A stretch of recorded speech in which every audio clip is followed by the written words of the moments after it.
The following video presentation is brought to you by the Wild Hog Eradication Action Team, otherwise known as W.H.E.A.T.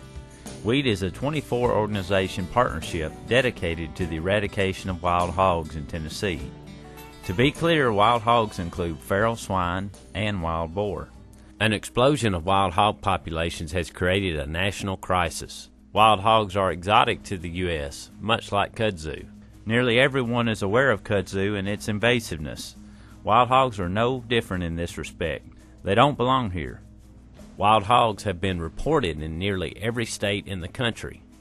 They can weigh up to 300 pounds. They're destructive, rooting up fields and lawns, can kill livestock, and spread disease. Damage estimates equal 1.5 billion annually. They're like having rats in your house. They're just not a good thing, and the reason people should care is because eventually it could result in increased costs at the marketplace and cost this country a lot of money. Originally, there were no wild hogs in Tennessee. However, in the 1920s, hogs escaped from farms and a hunting preserve, resulting in two isolated feral populations. Hunting was allowed in these areas, but populations continued to grow.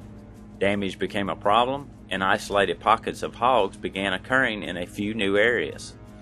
With increasing populations and damage, Tennessee created a statewide hog hunting season in 1999, making it legal to hunt even in areas that didn't have hogs. Unfortunately, this action had an unintended consequence. It encouraged illegal stalking in unoccupied areas for hunting purposes.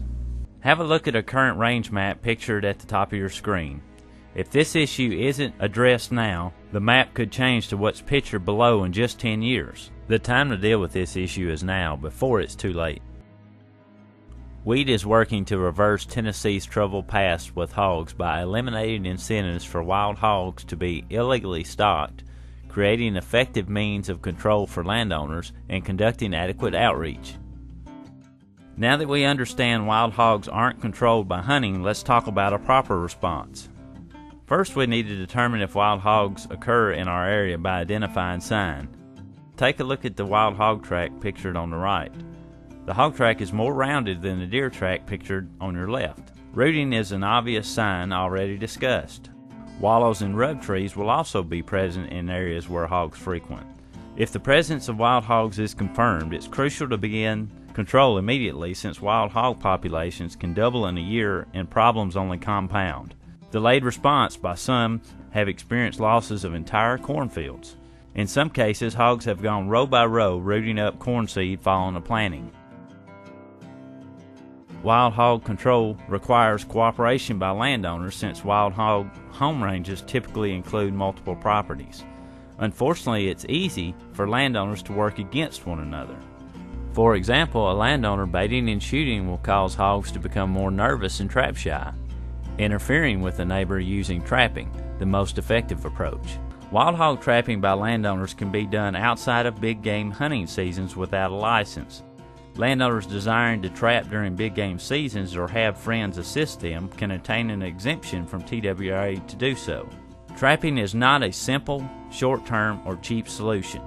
Rather, it's a year-round process requiring an initial investment and time. Wild hog trapping is the most effective means of long-term control, but only when done correctly. Done incorrectly, trapping results in trap-shy hogs impossible to capture. Trapping should target entire groups of hogs, not individuals. Patience is required of trappers, and conditioning of hogs to trap areas is necessary.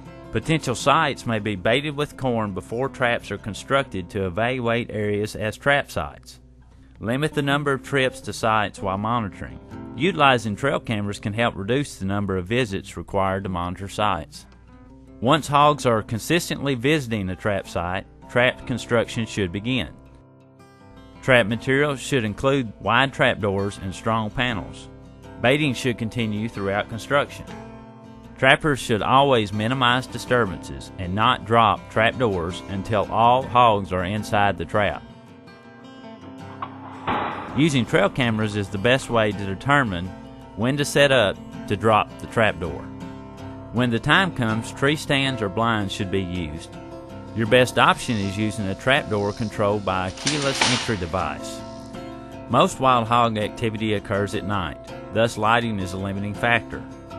Trappers can use dim light sources inside trap areas or monitor trap sites using night vision or a camera system.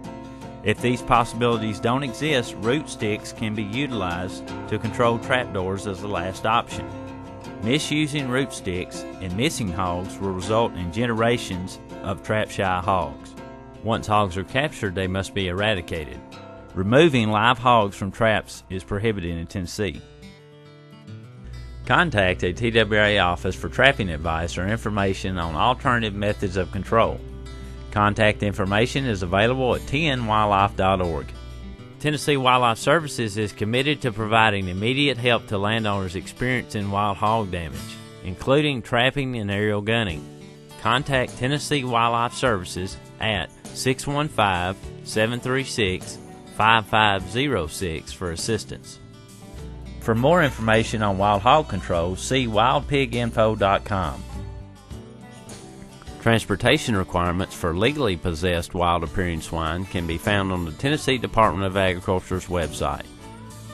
In conclusion, W.H.E.A.T has established a program to reward individuals who provide information leading to the conviction of persons involved in the sale, illegal transportation, and/or stalking of hogs. To report such activity, please call the number on the screen. Thank you for your attention, and special thanks to all the organizations making up the Wild Hog Eradication Action Team.